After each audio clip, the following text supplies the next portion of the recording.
Hello everyone, कैसे हैं आप सब। और उम्मीद करूंगा कि जो सैटरडे 8:30 पीएम की वीडियो में हमने ट्रेड दिया था उससे आप लोगों ने पैसा कमाया होगा। और आज है वापस से नए ट्रेड देने की बारी, और साथ में बहुत सारे इंपॉर्टेंट टॉपिक जैसे टाटा मोटर Q1 का रिजल्ट क्या कह रहा है, वोडाफोन आइडिया, ब्रेकिंग न्यूज, सबका पसंदीदा बैंक कौन सा है, डीमेट ट्रेडिंग अकाउंट से जुड़ी कुछ नए रूल, राकेश झुनझुनवाला और जोमेटो, फॉरेन ब्रोकरेज ने किस स्टॉक के टारगेट को बढ़ाया है, सीएस बैंक के शेयर में तेजी क्यों बन रही है, निफ्टी बैंक निफ्टी और बेस्ट स्टॉक फॉर टुमारो। तो चलिए फटाफट शुरू करते हैं। लेकिन मैं मुकुल अग्रवाल आपका आप ही के यूट्यूब चैनल में स्वागत करता हूं। जो भी नए लोग चैनल को सब्सक्राइब करें, बेल आइकॉन हिट करें और रात के 8:30 बजे का शो जो ये अभी है कभी मिस ना करें, जहां देते हैं कुछ ट्रेड, आप पैसे कमा सको और भाई को दुआ में याद रख सको। और स्टॉक मार्केट की किसी भी ब्रेकिंग न्यूज के लिए ट्विटर और टेलीग्राम से जुड़ जाएं। लाखों लोग जुड़कर इसका फायदा ले रहे हैं, आप भी जुड़ें और एक बार फायदा लेकर देखें। तो शुरू करते हैं डीमेट और ट्रेडिंग अकाउंट के न्यू रूल से। तो डीमेट और ट्रेडिंग अकाउंट खोलने के लिए इन्वेस्टर को नॉमिनेशन की जानकारी देनी होगी और ये रूल 1 अक्टूबर से लागू होने वाले हैं। अगर कोई इन्वेस्टर डीमेट और ट्रेडिंग अकाउंट खोलते वक्त नॉमिनेशन नहीं करना चाहता है तो उसे बताना होगा। सेबी ने फॉर्मेट जारी कर दिया है। अगर आप नॉमिनेशन नहीं भरना चाहते हैं तो आपको एक डिक्लेरेशन फॉर्म भरना होगा। सेबी ने सभी जिनका ऑलरेडी डीमेट और ट्रेडिंग अकाउंट चल रहा है उन्हें भी नॉमिनेशन की सुविधा दी है और उन्हें अगले साल 2022 मार्च तक इस बारे में क्लियर करना पड़ेगा। वे नॉमिनेशन फॉर्म भर के नॉमिनी की जानकारी दे सकते हैं। अगर वे नॉमिनेशन नहीं भरना चाहते हैं तो उन्हें डिक्लेरेशन फॉर्म भरना होगा और ऐसा नहीं करने पर ट्रेडिंग और डीमेट अकाउंट को फ्रीज कर दिया जाएगा। अब यहाँ पर सेबी का जो नया रूल है इसके अंतर्गत सभी ट्रेडिंग मेंबर और डिपॉजिटरी पार्टिसिपेंट को इस साल 1 अक्टूबर से नए और डीमेट जो ट्रेडिंग और डीमेट अकाउंट है एक्टिवेट करने होंगे और वे नॉमिनेशन का फॉर्म मिल जाने के बाद ऐसा करेंगे। अब यहाँ पर ध्यान देने की चीज़ ये है कि नॉमिनेशन और डिक्लेरेशन फॉर्म पर अकाउंट होल्डर को वेट सिग्नेचर करने होंगे। इसके लिए किसी गवाह की ज़रूरत नहीं है। अगर अकाउंट होल्डर अंगूठे का निशान लगाता है तो फिर गवाह का हस्ताक्षर साइन होना जरूरी है। तो आप इसके लिए अपने ब्रोकर से कनेक्ट कर सकते हैं। आपके ब्रोकर इसमें वो डिक्लेरेशन फॉर्म देंगे तो आपको कहीं परेशान होने की ज़रूरत नहीं है। आपके जो भी ब्रोकर हो उससे आप कनेक्ट करें और इसको कंप्लीट कर सकते हैं। और मैं एक चीज़ और कहूँगा, नॉमिनेशन जो आपका कहते हैं इन्होंने जो ये फैसिलिटी दी है नॉमिनेशन फॉर्म भरने का, नॉमिनी का, ये 110% कीजिए, अपने में नॉमिनी जरूर बनाइएगा। अब वोडाफोन और आइडिया की, ये एक स्टॉक ऐसा है जो हर एक दिन ब्रेकिंग न्यूज़ दे रहा है। कभी न्यूज़ आती है इंडिया के टॉप 2 फंड मैनेजर ने इसमें इन्वेस्ट किया है, रिटेल वालों को हौसला बढ़ता है। फिर न्यूज़ आती है कि सरकार ने एफडीआई अप्रूवल दी है जिससे इन्वेस्टमेंट और आसान हो जाएगा और हौसला बढ़ता है। उसके बाद एकाएक ड्रम गिरता है और न्यूज़ आती है सुप्रीम कोर्ट ने एशिया ड्यू में जो सुधार करने के लिए टेलीकॉम कंपनी ने याचिका दाखिल की थी उसको कैंसिल कर दिया और डम देवर चीज़ें गिर जाती है। और अब वापस से एक ब्रेकिंग न्यूज़ ये है कि जो वोडाफोन आइडिया है उसमें यूके जो पेरेंट कंपनी है उसकी 45% का स्टेक होल्ड करती है और इंडियन प्रोमोटर हैं कुमार मंगलम बिरला और आदित्य बिरला ग्रुप, वो 26% का स्टेक होल्ड करते हैं। कई कंपनियों से बात चल रही है जिसमें 3 फॉरेन इन्वेस्टर हैं। अभी वोडाफोन आइडिया की जो करंट मार्केट वैल्यूएशन है 24,000 करोड़ है।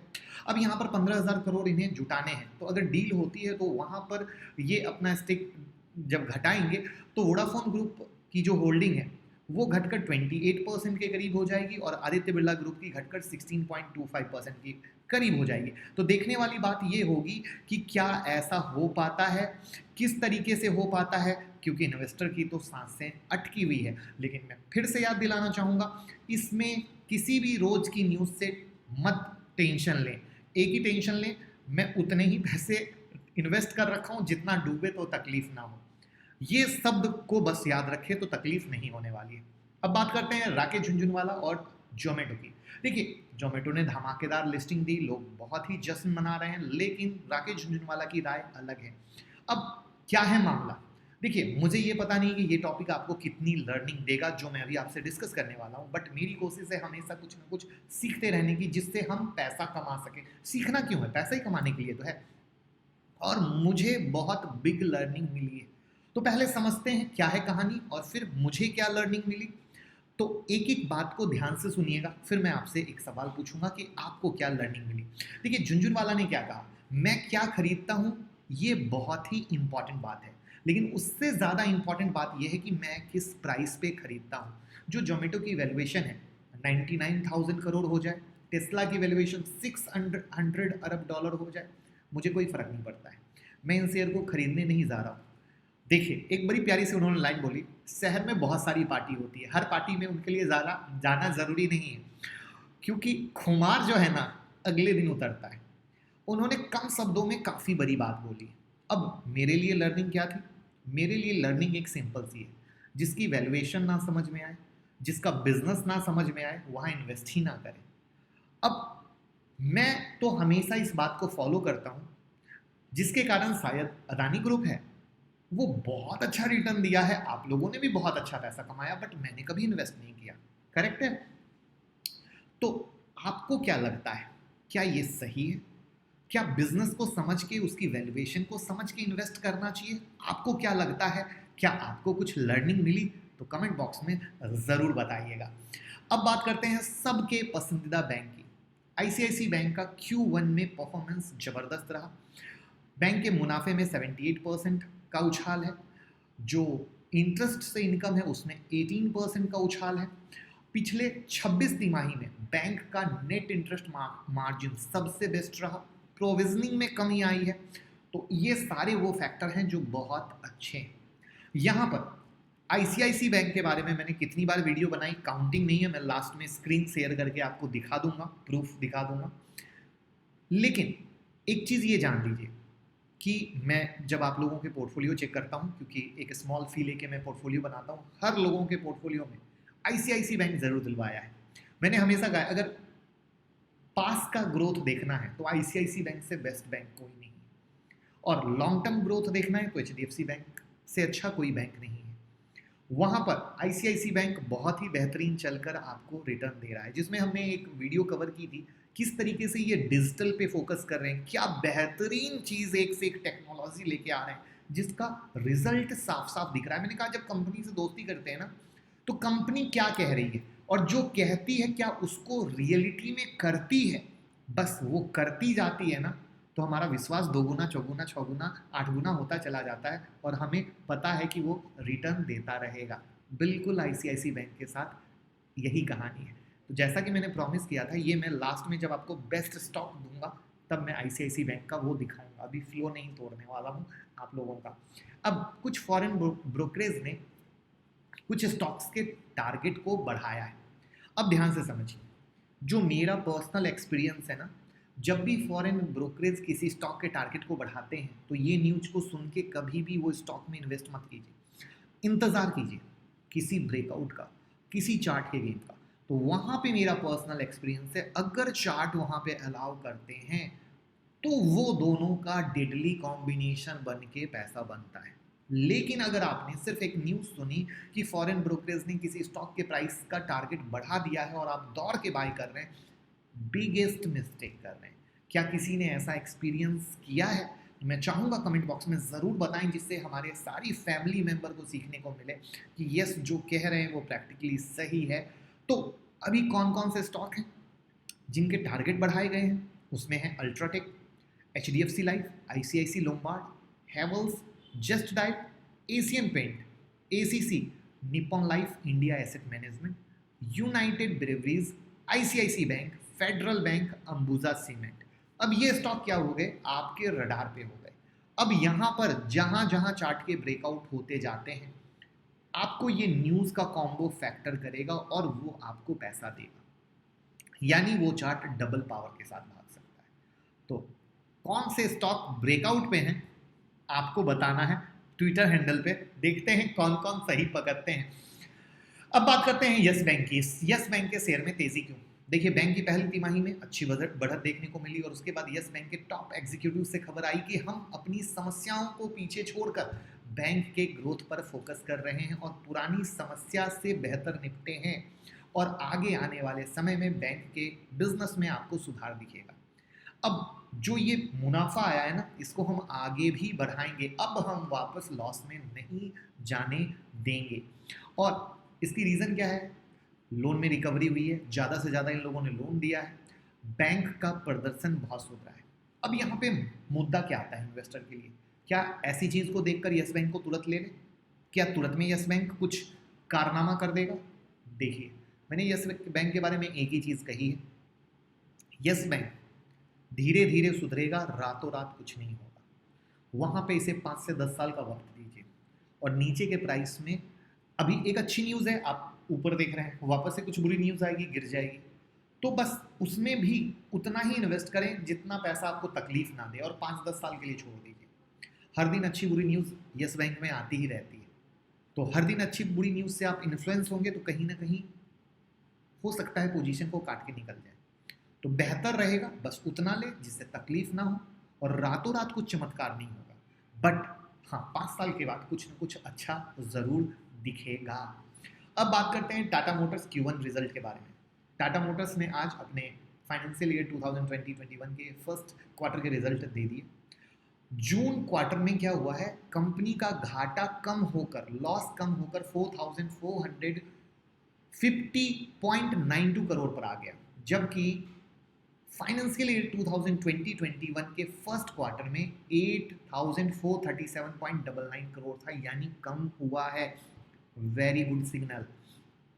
उसके बाद जो कंपनी की जो कॉन्सोलिडेटेड इनकम है वो साल दर साल पर दोगुनी बढ़ोतरी के साथ 66,406.45 करोड़ पर आ गए हैं, जबकि 2020-21 के सेम क्वार्टर में 31,983 करोड़ पर था। डबल हुआ, अगेन अच्छा। ध्यान से समझिएगा, अब जो पहली तिमाही में JLR की रिटेल सेल है सालाना आधार पर यानी एनुअल बेसिस पर 68.1% की बढ़ोतरी के साथ 1,24,537 व्हीकल रही। अब इसका मतलब क्या हुआ कि कंपनी की बिक्री में जो कोविड है उससे बाहर निकलने के संकेत दिख रहे हैं, तभी तो इतनी अच्छी है। कंपनी के ऑफिशियल बयान में कहा गया है जो दूसरी क्वार्टर आएगा उसमें कंपनी के कारोबार में और भी सुधार दिखेगा, क्योंकि धीरे धीरे चीज़ें अच्छी होती चली जाएंगी। मैंने कुछ दिन पहले आप लोगों के लिए टाटा मोटर की एक बहुत ही बेहतरीन एनालिसिस रिकॉर्ड की है और 99% मेरी कोशिश रहेगी कि कल मैं उसको लाइव कर दूं आप लोगों के सामने, और वो एक बहुत ही प्यारी वीडियो है। शायद कल 7:30 बजे मैं आप लोगों के साथ लाइव करूंगा, तो ज़रूर देखिएगा। बेस्ट स्टॉक हैं, पहले बेस्ट स्टॉक को देख लेते हैं, लेकिन जैसा कि मैंने प्रॉमिस किया था कि आपका रिदम नहीं तोड़ूंगा और मैं आपको दिखाऊंगा कि ICICI बैंक की कितनी वीडियो मैंने बनाई है। तो आपके दिमाग में भी किसी भी स्टॉक की क्वेरी आती है, यहाँ पे सर्च बटन है, यहाँ पे जाएं, जैसे मैंने क्या डाला ICICI बैंक और मैंने अपना नाम डाला।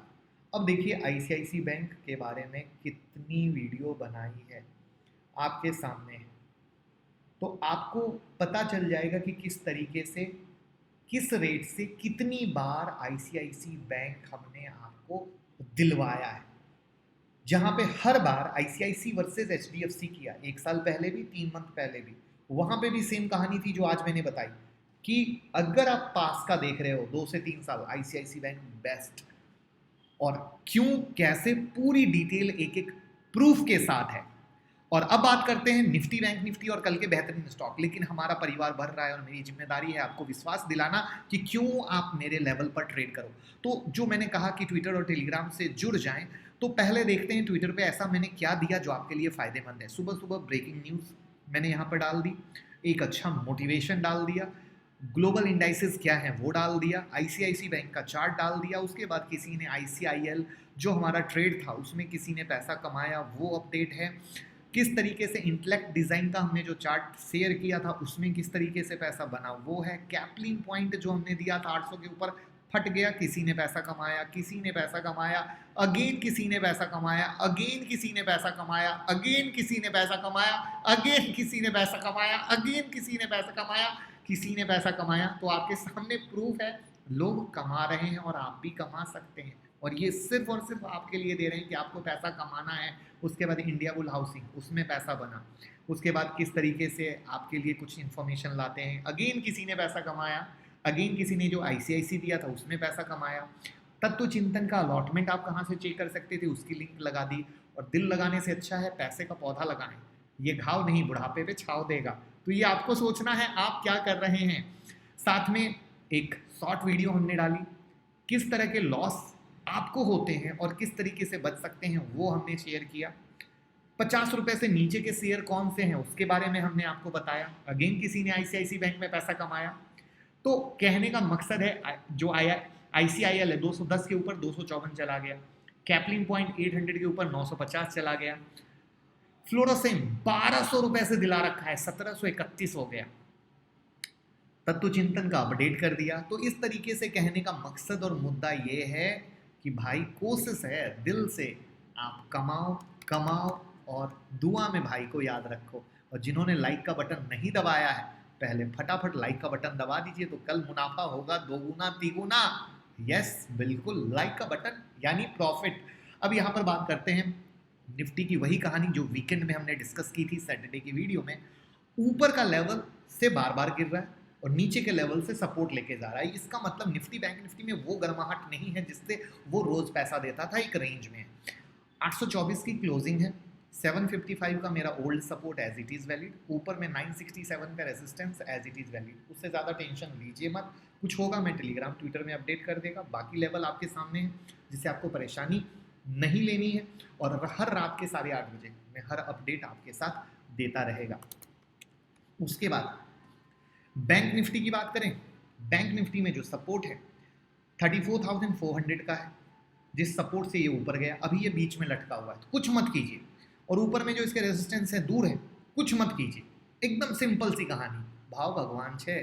अब आते हैं कल के लिए अच्छे स्टॉक पे। एक स्टॉक काफ़ी पहले हमने आपके साथ डिस्कस किया था, रिको ऑटो, अगर आप लोगों को याद हो तो, जहाँ पे 52-53 के ऊपर दिलवाया था, 61 का हाई मार चुका है और अभी 58.95 का क्लोजिंग है, जिसमें मुझे लगता है कि 6120 जो है इसके ऊपर और भी अच्छा है, और बाकी जो इसका 53 का लेवल है इसके ऊपर तो अच्छा है ही है, बट इसके ऊपर निकलेगा तो और भी अच्छा है। तो आप ये 6150 कर लीजिए, करेक्ट है। और नीचे का जो ये सपोर्ट जिससे मैंने आपको बाय दिया था, इसको नीचे के इसके भी लेवल को 53 रख लीजिए, जिससे आपको स्क्रीन पे भी लिख दिया। और यहाँ पे देखिए स्टॉक का नाम है रिको ऑटो। उसके बाद एक स्टॉक और है एसबीआई लाइफ। अब एसबीआई लाइफ में 1045 के ऊपर ब्रेकआउट दिया था, वहाँ भागा है। अब 1065 के ऊपर ब्रेकआउट हुआ है, तो 1065 के ऊपर और 1045 के ऊपर ये स्टॉक अच्छा है, आप इसको रडार पे रखें।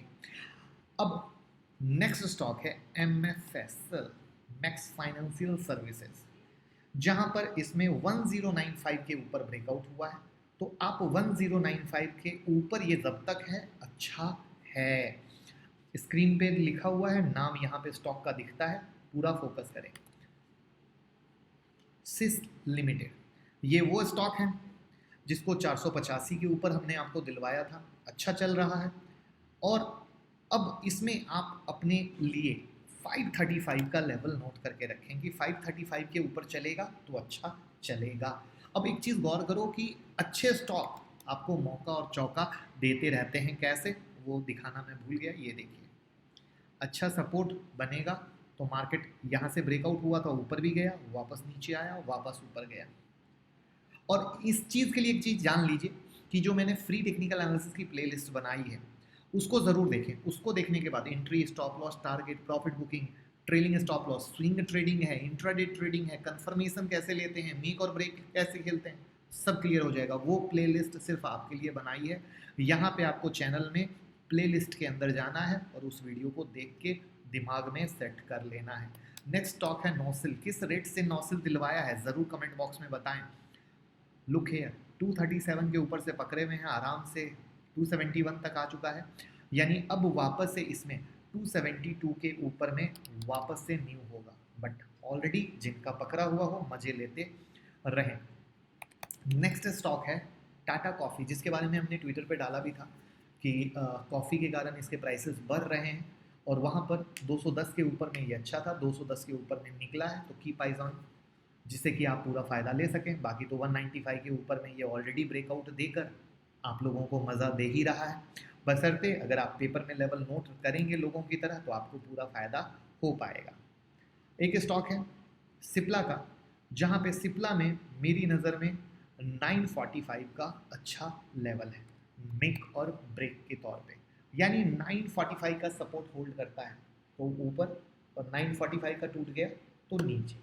तो इस लेवल को फोकस रखें, पूरा फ़ायदा लें और पैसे कमाते रखें। And thank you so much कि आप लोगों ने 25 जुलाई की क्लास को बहुत ही बम्पर रिस्पॉन्स दिया, और आप चाहते हैं ऐसा ही स्टॉक सिलेक्शन सीखना जैसा आपने देखा है लोगों ने पैसे कमाए हैं, तो ज्वाइन कीजिए 10 अगस्त की क्लास अभी से।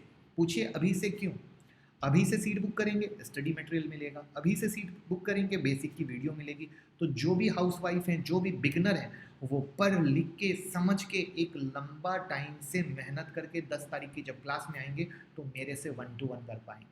तो ये एक सबसे मेगा चीज़ होती है। जो लोग समझते हैं पहले से बुक कराते हैं। 25 जुलाई की क्लास भी काफ़ी लोगों ने पहले से बुक करा रखी थी, तो आप भी पहले से बुक करा के, क्योंकि बिगनर को ये ज़रूरी होता है कि वो पढ़ के लिख के समझ के आए।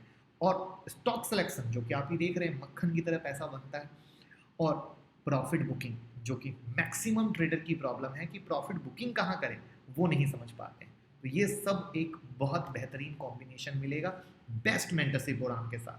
तो कॉल करें 9708094321 पे, टीम से बात करें। Thank you so much.